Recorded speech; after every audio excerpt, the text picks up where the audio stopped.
নমস্কার, আমি আপনাদের বন্ধু অ্যাস্ট্রোলজার আচার্য শিশোমে। আপনারা প্রত্যেক দিন দেখতে পাচ্ছেন আমার নতুন নতুন চ্যানেলের নতুন নতুন আপডেট, কিছু টোটকা, সঙ্গে আপনাদের ভালো থাকার সঠিক জ্যোতিষ পরামর্শ। অনেক জ্যোতিষ দেখিয়েছেন, অনেক টোটকা করেছেন, অনেক পাথর কবচ পড়েছেন, কিন্তু আপনি কোনোভাবে রেজাল্ট পাচ্ছেন না।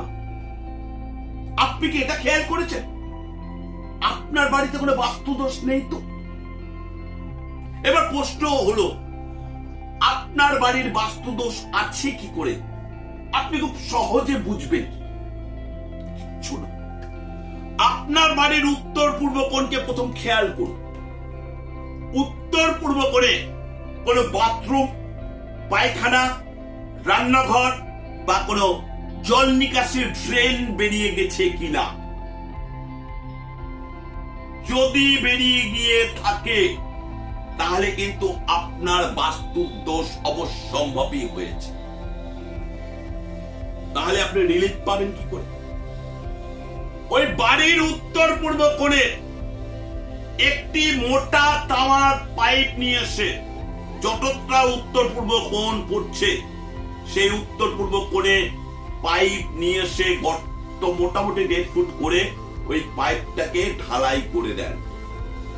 পাইপটাকে ঢালাই করে দেন, কারণ বাস্তুর প্রতীক ধাতু হচ্ছে তামা। বাস্তুর প্রতীক ধাতু হচ্ছে তামা। এবার আপনি বলতে পারেন, আমি তো ফ্ল্যাটে থাকি, হঠাৎ করে উত্তর পূর্ব কোণে আমার বাথরুম, পায়খানা, রান্নাঘর হয়ে গেছে, কি করব? তাহলে মোটা চৌকো তামার পাত নিয়ে এসে উত্তর পূর্ব কোণে লাগিয়ে দেন। এটা হলে কি সমস্যার সমাধান হয়ে যাবে? না। এরপর বাস্তুর দেবতাকে, বাস্তুর দেবতা কুবের, তিনি ধনেরও দেবতা, তিনি বাস্তুরও দেবতা। যেটা করবেন সেটা হচ্ছে, দেখবেন কোন গিফট অ্যান্ড টয়েস দোকানে গেলে কচ্ছপের ছবি পাওয়া যায়।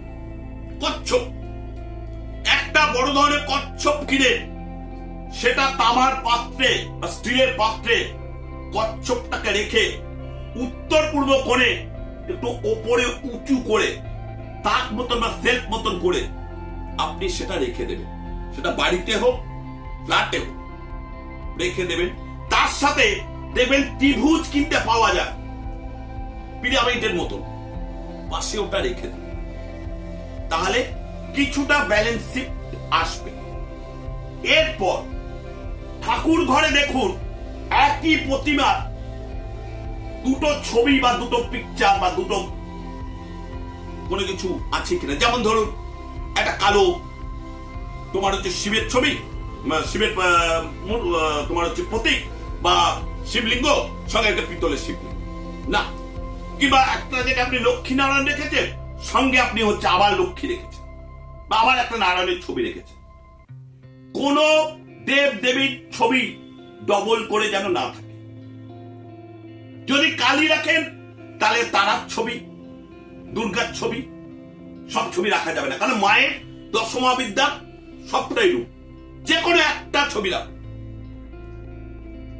এবং বাড়িতে অতি অবশ্যই জগন্নাথের ছবি রাখুন, নারায়ণের ছবি, লক্ষ্মীর ছবি, সব ছবিগুলো নিয়ে, বা দুটো বা তিনটে বা সাদা কোনো যদি শিবলিঙ্গ থাকে বা শ্বেত পাথরের যদি কোনো কিছু থাকে, সেগুলো নিয়ে কোনো অসত্য গাছ বা বটতলায় দিয়ে আসুন। অসত্য গাছ কিংবা বটতলায় দিয়ে আসুন। ঠাকুরের সিংহাসন অবশ্যই লাল শালুতে দেবেন, কিন্তু জগন্নাথের ছবি অতি অবশ্যই সাদা শালুতে রাখবেন।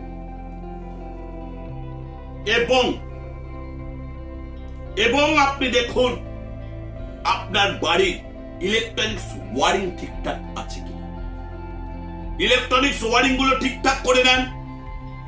প্লাম্বার দেখে জলের লাইন গুলো ঠিকঠাক করে নেন।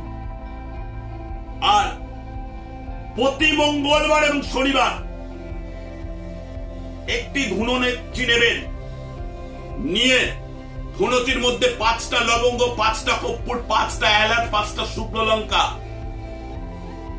এবং ধুনো দিয়ে বাড়ির চারপাশে ছড়াবেন। আর বাড়িতে অতি অবশ্যই একটা স্বামী গাছ বসাবেন। দেখুন, এই ক্রিয়াগুলো করে আপনি 3 মাসের মধ্যে বাস্তুর অনেকটা নেগেটিভ এফেক্ট থেকে পজিটিভ রেজাল্ট পাবেন।